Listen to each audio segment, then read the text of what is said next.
We have got to recognize the cards that have been dealt, and we have got to meet fire with fire. That was, of course, Governor Gavin Newsom, who today called for a special election in California this November to fight back against Trump's plan to gerrymander congressional districts in red states so that Republicans can't lose in 2026. It's not complicated. We're doing this in reaction to a president of the United States that called a sitting governor of the state of Texas and said, find me 5 seats.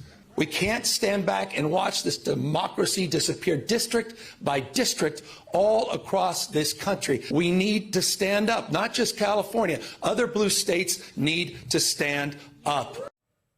And it wasn't just that he wasn't laying down and allowing it to happen. I mean, in contrast to the incredibly undemocratic way Republicans are trying to gerrymander maps all across the country, which is basically Trump apparently calling Governor Abbott and telling him to do it, Governor Newsom wants to put the issue in the literal map he has in mind to a vote. He wants to hold a special election on November 4th of this year to let California voters decide whether they want to gerrymander their own state's maps to counterbalance what Republicans are doing in other states. Then that voter-approved map would only go into effect, and this is a key part, if it was triggered by Texas or another Republican-led state gerrymandering their maps. So it's a tit-for-tat escalation in a redistricting arms race. And yes, it's still gerrymandering, but only if Republicans do it first and only if California voters approve it.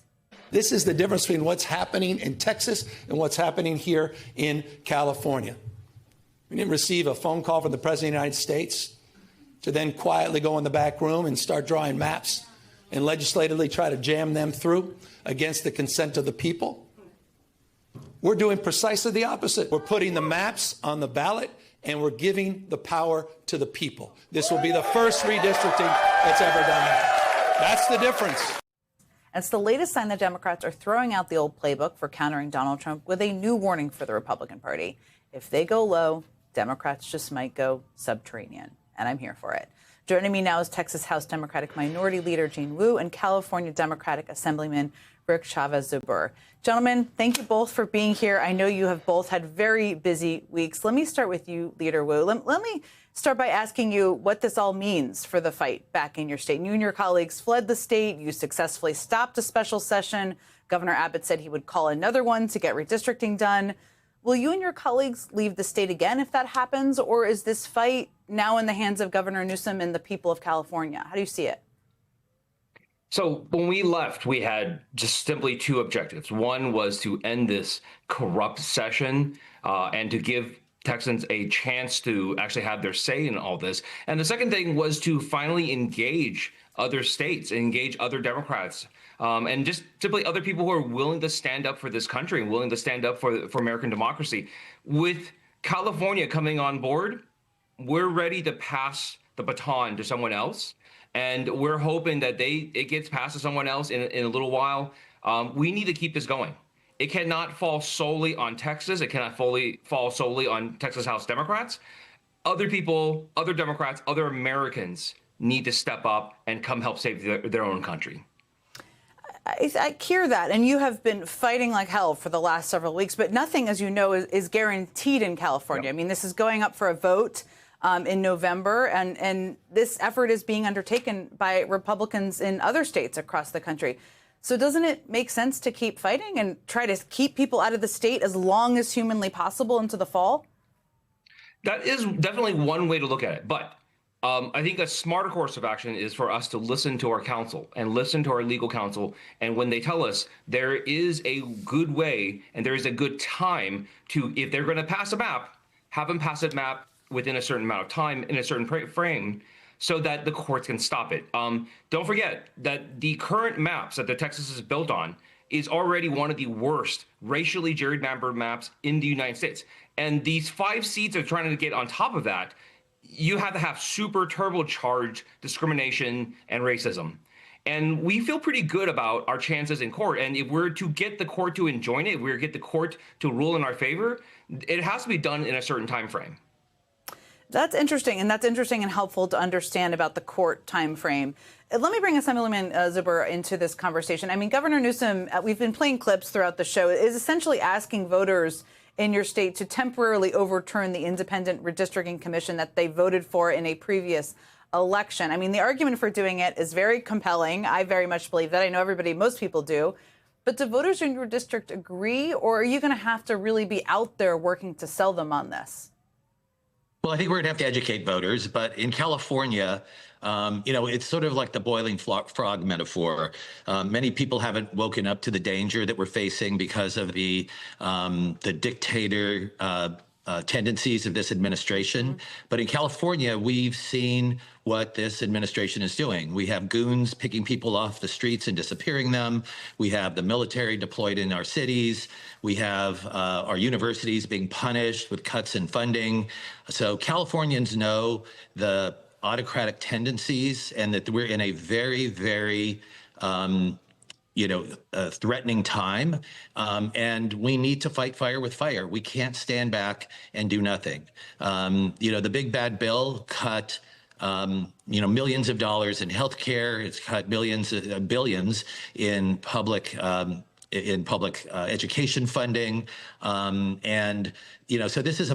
this isn't, we're talking about redistricting, but it's not really about redistricting. Mm-hmm. It's about really protecting our democracy and protecting the values that the people in California, and I would argue the American values that we've all hold dear. And that's what we're fighting for. I think Democrats in California are united behind our governor and our leadership in the two houses of the Assembly and the Senate, and are prepared to move forward and fight. It's a really good point. I mean, your representation, it determines what voters get. That's what people vote for. It's not just the person representing them. It's about the things they vote for. Let me ask you, Leader, well, you alluded to this already, about passing the baton. There are other blue states where they could undertake efforts. It shouldn't be on just California either. What is your message to voters in those states and leaders in those states about the importance of looking at what is possible with their voters, with their legislatures in short order here? Because it needs to happen in short order in order to address it before the next midterm election. I think just pointing at California, saying this is a brilliant way to handle it. Because California, we can all agree, mid-cycle redistricting is wrong. That it should be unconstitutional, it should be illegal, but if we have to do it, we need to do it.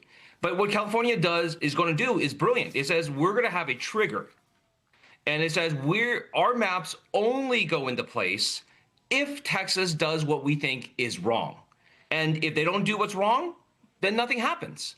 That's brilliant, because it sets it up so that Texas has no reason to act. If Texas acts, then California simply nullifies it. And so there's no reason for them to act. So, and even if Texas does act, it'll so hurt the communities here, but it'll at least at minimum protect the country.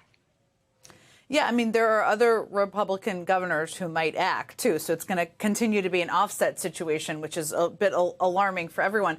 Let me ask you, Assemblyman, there are theoretical maps floating around out there that could give Democrats as many as 9 new seats in California. Governor Newsom has signaled some interest in those plans on social media.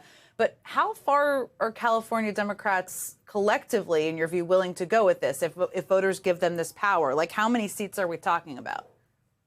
So, we're trying to make sure that we achieve at least 5 seats to offset the loss of seats in Texas and potentially make some of our frontline seats more competitive for the Democrats. But, we're doing this in a different way. Unlike in Texas, where they already have gerrymandered districts, in California, our districts were formed by an independent citizens redistricting commission, and were bipartisan. And the bipartisan members of that commission voted, all of them, for these seats. And when I was, prior to my time here, I ran Equality California, which was a civil rights organization, and we argued for these fair seats. What we're doing now, though, is still very different than what they're doing in Texas, because the seats that we're creating all comply with the Voting Rights Act. They all uplift communities to make sure that that the Black community, that the Latino community, the API community, other communities of interest are represented. So we pick up seats, but at the same time make sure that all the communities in California are represented and achieve fair representation in Congress. And that's the difference between even what California is doing and what's happening in Texas. In Texas, they're taking gerrymandered seats already and making them worse by failing to comply with the Voting Rights Act and really cutting out districts that are represented by folks from underrepresented communities. Texas House Democratic Minority Leader Jean Wu, I know you've had quite a few weeks. Thank you so much for being here. And California Democratic Assemblyman Rick Chavez-Zuber, thank you both for so much for joining me. Still to come tonight, Defense Secretary Pete Hegseth recently gave us a glimpse of his spiritual life. Join me on a trip down that rabbit hole, which we've gone quite down the rabbit hole, where we will end up in some pretty scary places. That's next.